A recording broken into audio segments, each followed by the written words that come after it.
Hola, hoy probaremos que si P es un procedimiento efectivo cuyo conjunto de datos de entrada es omega por sigma estrella, entonces el conjunto de datos de entrada para los cuales P termina es sigma efectivamente enumerable. Veamos esto. Primero, supongamos que P es un procedimiento efectivo cuyo conjunto de datos de entrada es omega por sigma estrella. Probaremos entonces que el conjunto S igual a los pares x alfa pertenecientes a omega por sigma estrella, tal que P termina partiendo de x alfa, es sigma efectivamente enumerable. Veamos los dos casos posibles. Si S es el conjunto vacío, entonces S es sigma efectiva enumerable por definición. Ahora bien, si S no es vacío, daremos un procedimiento efectivo P sub S que enumere el conjunto S. Veamos.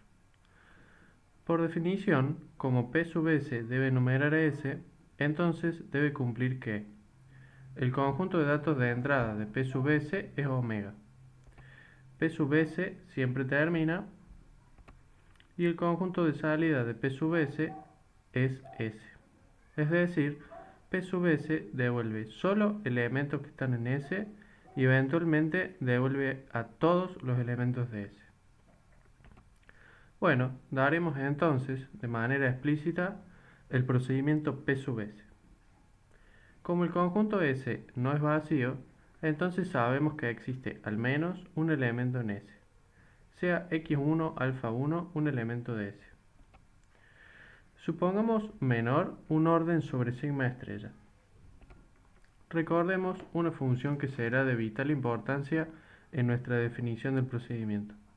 Esta será la bajada I de X. Por definición, la bajada I de X es el máximo t tal que el iésimo primo elevado a la t divide a X. En otras palabras, si factorizamos a X en números primos, la bajada I de X nos dirá el exponente con el que aparece en dicha factorización el iésimo número primo. También recordemos que el orden iésimo es el absoluto y no el que aparece en la factorización de X. Es decir que, por ejemplo, el tercer número primo es siempre el número 5. Ahora sí, veamos entonces la definición de dicho procedimiento. P sub S toma como entrada un valor X en omega.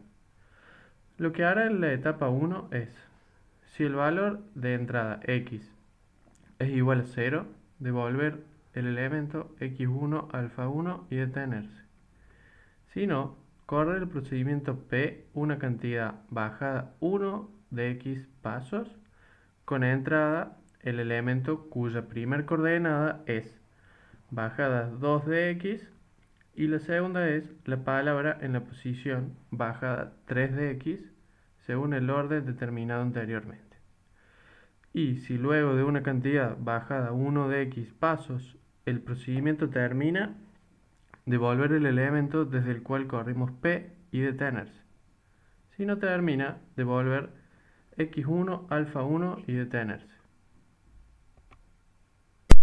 Ahora veamos que P sub S cumple con las propiedades necesarias para que enumere a S. Resulta evidente por la naturaleza de las instrucciones llevadas a cabo por P sub S y dado que el procedimiento P es efectivo, que el procedimiento P sub S es efectivo. Veamos ahora que cumple con las propiedades 1, 2 y 3. Las propiedades 1 y 2 se cumplen trivialmente. Veamos entonces que se cumple la propiedad 3. Para probar 3, deberíamos probar por un lado que P sub S siempre devuelve elementos del conjunto S y que eventualmente los devuelve a todos. Pero dadas las instrucciones de P sub S resulta evidente lo primero. Veamos entonces que eventualmente devuelve todos los elementos de S. Por un lado, sabemos que si X alfa es un elemento cualquiera de S, por definición, P terminará partiendo de X alfa. Por otra parte, sea P la cantidad de pasos que necesita el procedimiento P para terminar partiendo de X alfa.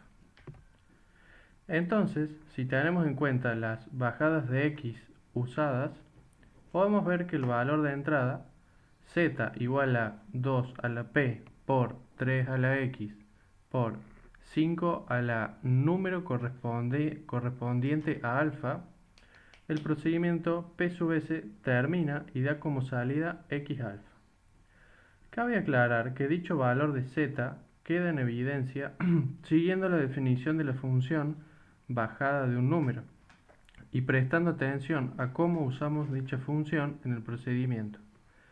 Más aún, en el procedimiento podríamos haber usado cualesquiera otras bajadas de x que también hubieran funcionado, solo que claramente el valor de entrada necesario para dar como salida el elemento x alfa también cambiaría.